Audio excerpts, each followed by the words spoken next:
l'écran affiche un compte à rebours. Elle demande immédiatement à l'enfant de ne pas bouger. En tant qu'experte en déminage, la femme se rend compte qu'une bombe à retardement a été placée dans la voiture. Elle demande immédiatement à son mari de l'aider à vérifier. Mais celui-ci se retourne et ne trouve rien d'anormal. S'est-elle trompée? À ce moment-là, la femme aperçoit une lueur rouge dans la boîte de rangement. Elle pousse prudemment la boîte pour l'ouvrir. Le circuit imprimé était là. Elle demande alors à son mari de vérifier sous la voiture.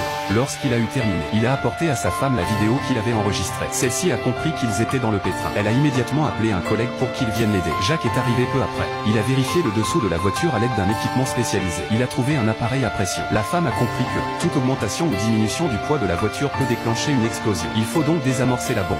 Et pour gagner du temps, il faut d'abord détruire le compte à rebours. Or, le seul à pouvoir manipuler cela, c'est Jacques. Mais il hésite soudain. Le mari désespéré doit demander l'aide de la police. Dès que le téléphone a été branché, Jacques le lui a pris. Il leur a promis qu'il pourrait désamorcer la bombe lui-même, parce qu'il savait qu'il serait trop tard pour compter sur la police. Jacques contrôle la caméra. Elle pénètre lentement dans la zone entourant le dispositif de compte à rebours. Mais il est surpris par ce qu'il voit. Il s'empresse de montrer la photo à la femme.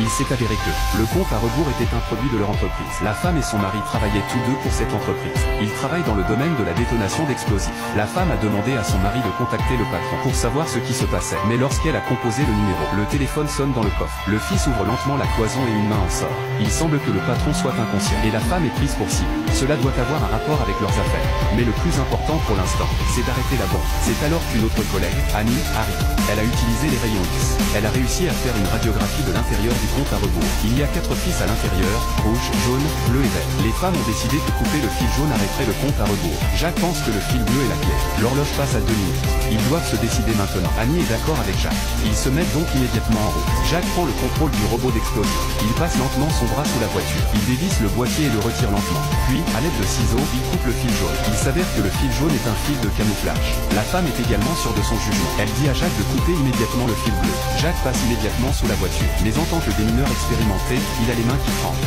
Ses mains tremblent face à cette situation. Voyant que le temps presse, Annie lui vient en aide. Elle a pris les ciseaux de Jacques. Alors que le compte à rebours était sur le point de s'achever, elle a finalement coupé. Femme criant sur son mari.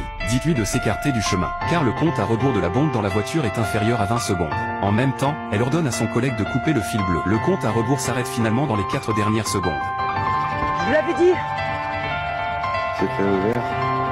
La femme est restée figée sur place. Elle ne pouvait pas imaginer. Son propre ego a failli coûter la vie à 5 personnes. Mais heureusement, le compte à rebours s'est arrêté. Elle peut enfin réconforter les enfants. Mais c'était loin d'être fini. Sa fille a essayé d'ouvrir la portière de la voiture. Zoé, je ne peux pas sortir.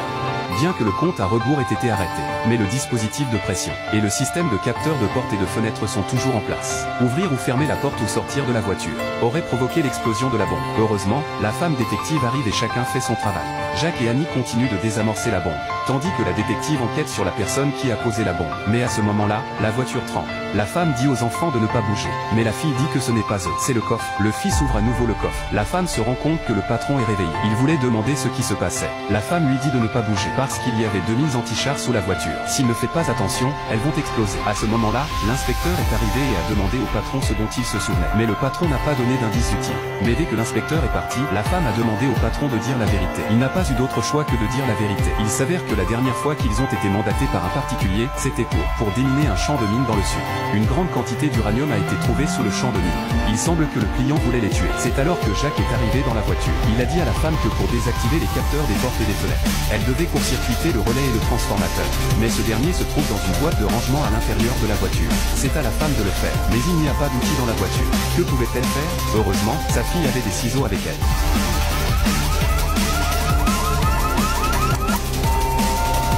Après avoir réussi à provoquer un court-circuit, l'étape suivante consistait à ouvrir la portière de la voiture.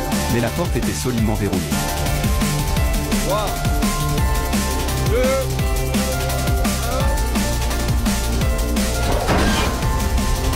La porte était ouverte mais le capteur de gravité était toujours en place. Heureusement, Annie a plongé sous la voiture. Un peu de manipulation. Le véhicule a pu libérer 40 kg de poids. Impossible pour 2 adultes de sortir. Il faut donc choisir l'un des 2 enfants. Mais la femme et son mari forment une famille réunie. La femme prend son fils. Le mari prend sa fille. Une relation aussi complexe rend ce choix encore plus difficile. Une femme s'adresse à son second mari. Elle lui dit de choisir un enfant et de partir. À cause de la bombe à gravité dans la voiture, seul le poids d'un enfant peut être libéré. Le choix n'a pas été difficile pour le mari parce que la fille était la sienne. Le garçon est le fils de la femme. Face au choix du mari, la femme reste sans voix. Elle ne s'y attarde pas, parce que chaque minute est précieuse. Elle accepte donc que sa fille parte. Mais cela a provoqué le mécontentement du fils. fils. Il ne comprend pas le comportement de sa mère.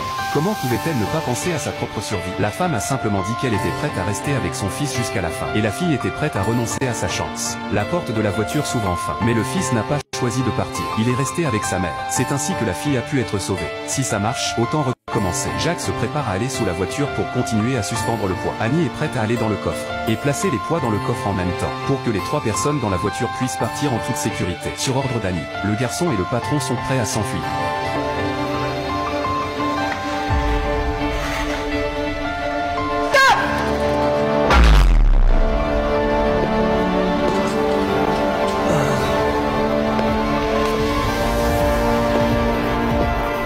Au moment critique, le garçon devient un boulet. Il est resté assis et n'a pas bougé d'un poil. Le percuteur de la bombe était sur le point d'être touché. Au moment opportun, Jacques a poussé la voiture à 2 mains. Il a poussé le poids du garçon hors du chemin, s'assurant que la bombe n'explose pas. La fille a essayé de revenir en arrière et de sortir son fils. Mais Annie l'en a empêché. Le patron a continué à essayer de le persuader de sortir de la voiture. Finalement, après une bataille de l'esprit, le garçon est sorti de la voiture. Mais Jacques a perdu sa chance de s'échapper. Annie et la femme voulaient venir l'aider. Mais Jacques n'était pas d'accord. Il ne pouvait pas tenir plus longtemps. Et il y avait de fortes chances qu'il perde tous la vie. Il n'était pas prêt à prendre un tel risque. Dans les derniers instants de sa vie, il a laissé Annie emmener les femmes. Après s'être assuré qu'elles étaient en sécurité, Jacques a aussi lâché prise.